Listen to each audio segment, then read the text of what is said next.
I have exactly $10,240 in my savings account right now, and 1 year ago, I had $11 and a bill I was too scared to open. I didn't get a raise. I didn't get lucky. I just stopped buying 5 specific things, and I'm going to tell you exactly what they were and exactly how much each one cost me. My name is Danny Reyes. I'm 26, and I work as a delivery coordinator in Phoenix. On paper, my paycheck looked fine. In reality, it vanished every 2 weeks, and I never knew where it went. I just knew it was gone. The wake-up call came on a random Tuesday. My car needed a $400 repair, and I didn't have it. Not in savings, not anywhere. I had to put it on a credit card that already had a balance I'd been avoiding for months. That night, sitting on my kitchen floor, I finally opened my banking app and scrolled through 3 months of transactions. What I saw embarrassed me, so I picked 5 things to cut completely, and I tracked every dollar they were quietly costing me. The first was coffee shop runs. $6 a day, 5 days a week, for a year, comes out to roughly $1,560. I didn't feel that number disappearing in real time. That's exactly why it worked against me. The second was food delivery apps. Between fees, markups, and tips, I was averaging $35 a week without noticing.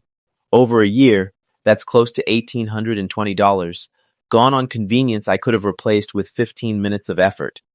The third was subscriptions I'd forgotten I even had. 4 streaming services, $720 a year, for shows I hadn't watched in months. The lesson there was simple. If you haven't opened it in 30 days, you're not paying for entertainment, you're paying for forgetfulness. The fourth was impulse shopping, the 11 p.m., saw an ad, bought it in 10 seconds kind. That added up to about $1,200 a year, and almost none of it I could even remember buying by the next morning. The fifth, and the biggest, was eating out for lunch every workday.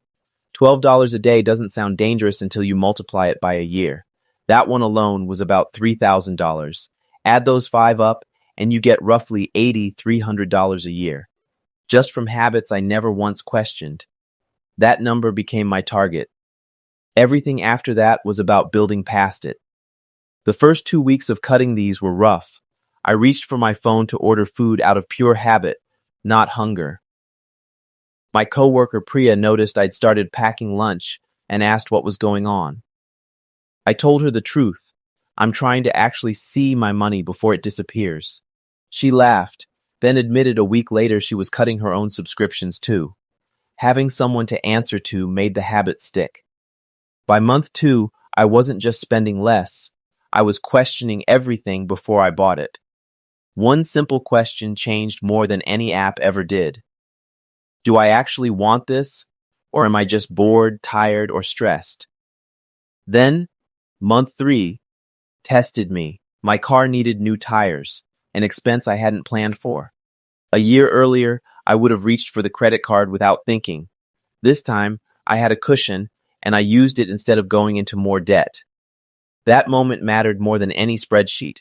It proved the plan held up under real pressure, not just on a good week. By month 6, I'd automated a transfer to a separate savings account the same day I got paid, so the money moved before I could touch it. The $8,300 from my 5 cuts was only part of the final number. A small tax refund that spring went straight into the account instead of my pocket, and the balance itself had started earning a little interest along the way.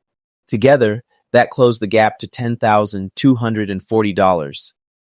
12 months after that night on my kitchen floor, I opened my banking app again, the same way I had a year before, and stared at that number. Not from a bonus. Not from luck. From 5 habits I quietly refused to keep feeding, plus letting every extra dollar that came my way join them instead of slipping away. Priya asked me what actually changed. I told her it wasn't about being cheap. It was about being honest about where my money was going, then finally giving it a job instead of letting it drift away $5 at a time. So here's my challenge to you. Pick just one of these 5, coffee, delivery, subscriptions, impulse buys, or eating out, and cut it completely for the next 30 days. Track what it actually saves you. That one number might be the push that starts your own version of this story. This story and its characters are fictional, created for illustration only.